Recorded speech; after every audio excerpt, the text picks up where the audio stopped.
Hello दोस्तों, नमस्कार। कैसे हैं आप सभी लोग। स्वागत है एक बार फिर से आप सभी का। दोस्तों, आज हम अजय पाल के टॉपिक को कंटिन्यू करेंगे और हम जानेंगे कि कौन है अजय पाल, उन्होंने अपने कार्यकाल में क्या किया। अजय पाल जो कि परमार वंश के वास्तविक संस्थापक के रूप में जाने जाते हैं। 52 गढ़ों को उन्होंने जीता था, जिससे गढ़वाल की उत्पत्ति हुई थी। ठीक है दोस्तों, तो इन सभी चीजों के बारे में हम आज जानेंगे और देखेंगे कि कैसे क्या क्या उन्होंने कौन कौन सी प्रथा चलाई थी। ठीक है दोस्तों, हम प्रीवियस टॉपिक को कंटिन्यू करेंगे और जैसे कि हमने लास्ट टॉपिक में डिस्कस किया था कि हमारे जो 52 गढ़ कौन कौन से थे जिसको अजय पाल ने जीता था। तो अजय पाल के बारे में हमने उन गढ़ों के बारे में डिस्कस कर लिया था। अब हम जानेंगे अजय पाल के बारे में कि कौन है अजय पाल और उन्होंने अपने कार्यकाल के दौरान क्या क्या काम किए। अजय पाल दोस्तों ये गढ़वाल के 37वें राजा हैं और इनका टाइम पीरियड याद होना ही चाहिए कि इनका कार्यकाल कब से कब तक था। 1490 से लेके 1519 तक का इनका कार्यकाल रहता है। टाइम पीरियड टेन्योर इनको पता होना चाहिए, काफी बार एग्जाम में पूछा गया है। अजय पाल जो है दोस्तों, इनको गढ़वाल ये जो एक मानोदय काव्य है, मानोदय काव्य जो है भरत कवि की है। 1600 में ये लिखा गया था। ठीक है, भरत कवि की मानोदय काव्य के अनुसार इन्होंने इस अजय पाल की जो तुलना है दोस्तों वो कृष्ण से की है। एक तो है कृष्ण, युधिष्ठिर, भीम, कुबेर, इंद्र, इन सबसे अजय पाल की तुलना की है मानोदय काव्य में कवि भरत ने। इसी वजह से गढ़वाल का कृष्ण, गढ़वाल का युधिष्ठिर, गढ़वाल का भीम, गढ़वाल का कुबेर और गढ़वाल का इंद्र भी इनको कहा जाता है। साथ ही मैंने आपको पिछले वाले टॉपिक में बताया था कि गढ़वाल का अशोक भी इनको कहा जाता है। और क्यों कहा जाता है ये मैंने आपको पिछले वाले टॉपिक में बता दिया है। आगे मैं बात करता हूं इनको गढ़वाल का, अगर मैं बात करूं बिस्मार्क, गढ़वाल का बिस्मार्क इनको कहा जाता है। गढ़वाल का नेपोलियन भी इनको कहा जाता है। ठीक है, और दोस्तों गढ़वाल का दुर्योधन या उत्तराखंड का दुर्योधन, ठीक है, दुर्योधन भी इनको कहा जाता है। तो इस तरीके से, और दैदीप्यमान नक्षत्र राजा, दैदीप्यमान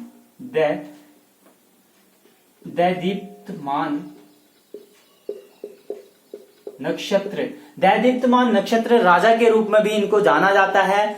ठीक है, और इन्होंने दोस्तों ये जो राजा हैं अजय पाल, इन्होंने गढ़वाल की जो राजधानी थी चांदपुर गढ़ी से पहले करा देवलगढ़ और फिर करा श्रीनगर।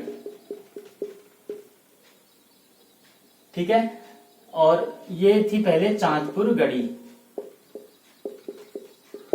तो चांदपुर गढ़ी से देवलगढ़ दोस्तों पौड़ी में पड़ता है।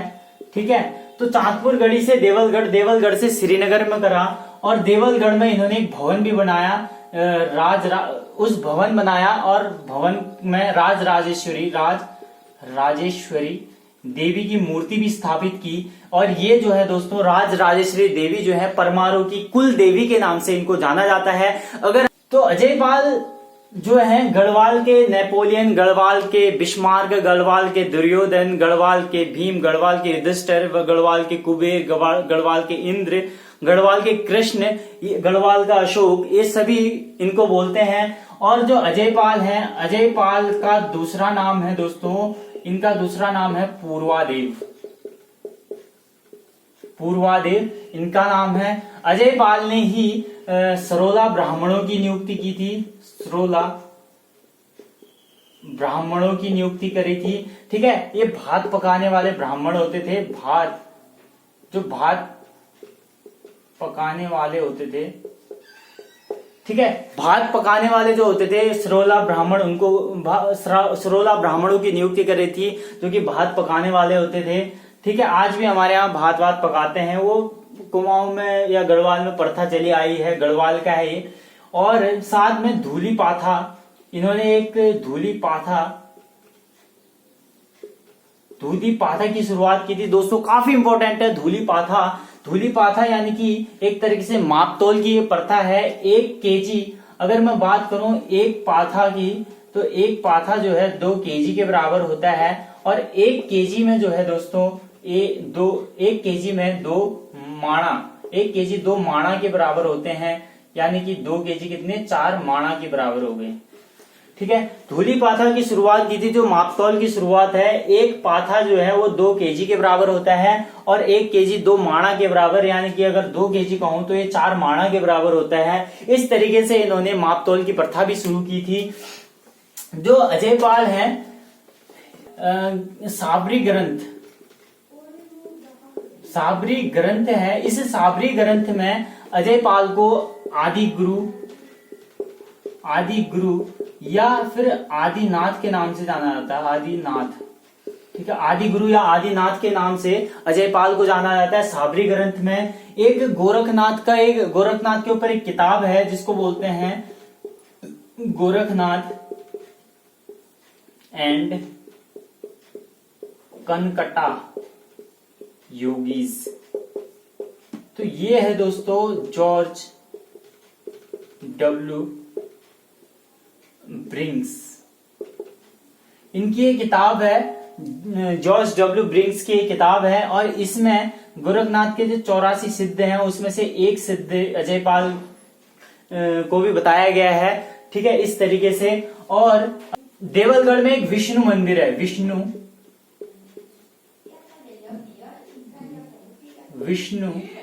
मंदिर, ठीक है, देवलगढ़ में एक विष्णु मंदिर है। और विष्णु मंदिर के जो दाहिनी दीवार है, दाहिनी दीवार पर पद्मासन मुद्रा में दोस्तों देवलगढ़ में विष्णु मंदिर के जो दीवार है, दीवार के दाहिनी साइड जो है पद्मासन मुद्रा में उनका चित्र मिलता है अजयपाल का। जो अजयपाल का जो चित्र मिलता है वो देवलगढ़ से मिलता है। ठीक है, और देवलगढ़ कप्पू चौहान और अजयपाल के बारे में, जो अजयपाल है, कप्पू चौहान और अजयपाल दोनों के जो युद्ध हुआ था, दोनों के बारे में जो युद्ध का जिक्र किया है वो किया है तारादत्त गैरोला ने, तारादत्त गैरोला। और मैंने थोड़ी देर पहले आपको एक चीज और बताई थी, मैंने कहा था 16 ब्राह्मणों की नियुक्ति जो की है अजयपाल ने की है। और सरोला सभा की जो नियुक्ति की है दोस्तों वो की है तारादत्त गैरोला ने। ठीक है, सरोला सभा की नियुक्ति तारादत्त गैरोला ने की है और सरोला ब्राह्मणों की नियुक्ति अजयपाल ने की है। तो इस तरीके से उन्होंने बताया है। एक भवन बनाया था जिसमें राजराजेश्वरी देवी की प्रतिमा स्थापित की थी, जो कि परमारों की कुल देवी है। अजयपाल का भवन चमोली में एक बार आया था, भयानक बाढ़ आई थी दोस्तों, जिसमें 1803 में, और इस 1803 में जो बाढ़ आई थी इसमें जो अजयपाल का जो भवन था वो क्या हुआ था, ध्वस्त हो गया था 1803 में। फिर दोबारा एक बार 1894 में दोबारा एक बार बाढ़ आई जिसमें ये भूकंप आया था, और फिर बाद में बाढ़ आई जिसमें क्या हुआ, 1894 में बाढ़ की वजह से जितने भी अवशेष जो भूकंप जो भवन था, भवन ध्वस्त तो पहले हो गया था 1803 में, 1894 में जब बाढ़ आई तो सारा अवशेष, जितने भी भवन के अवशेष बचे थे वो सारे बह गए थे। ठीक है, 1894 में। इस तरीके से मैंने आपको बताया कि अजयपाल जो है काफी इंपॉर्टेंट राजा होते हैं, वास्तविक संस्थापक इनको कहा जाता है। धूलिपाथा सरोला ब्राह्मणों की नियुक्ति इन्होंने करी। गोरखनाथ संप्रदाय के अनुयायी ये थे। राजा राजेश्वरी देवी की स्थापना इन्होंने करी देवलगढ़ में। राजधानी चांदपुरगढ़ी से देवलगढ़ से श्रीनगर इन्होंने करा। बाकी इनको काफी नामों से भी जाना जाता है। ये सब चीजें मैंने आपको बताई। अब दोस्तों इनके बाद जो आते हैं उनका नाम है 38वें राजा सहजपाल। सहजपाल के बारे में इतना कुछ है नहीं। सहजपाल ने खाली इतना जिक्र है कि इन्होंने जो अपना जो कार्यभार था वो सब मंत्रियों को दे दिया था। इसके बाद आता है दोस्तों, एक आते हैं हंसपाल। इससे पहले आते हैं सुंदरपाल के बाद आते हैं हंसपाल के बाद आते हैं विजयपाल। ठीक है, और विजयपाल के बाद आते हैं ये 38 होते हैं, 39, 40, 41। इनके बाद आते हैं दोस्तों सहजपाल। ठीक है, ये 38वें, 39, 40, 41 और 42 सहजपाल जो होते हैं ये इनके उत्तराधिकारी होते हैं विजयपाल के, यानी कि इनका बेटा होता है सहजपाल। और सहजपाल का जो टाइम पीरियड होता है टेन्योर, ये होता है 1447 से लेके 1547 से लेके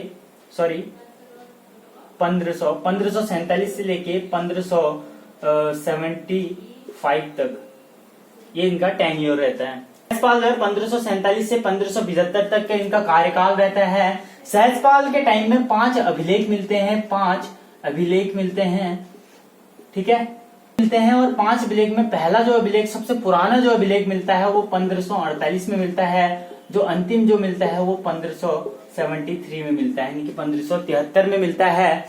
ठीक है, इस तरीके से अब आपको बताता हूं सहजपाल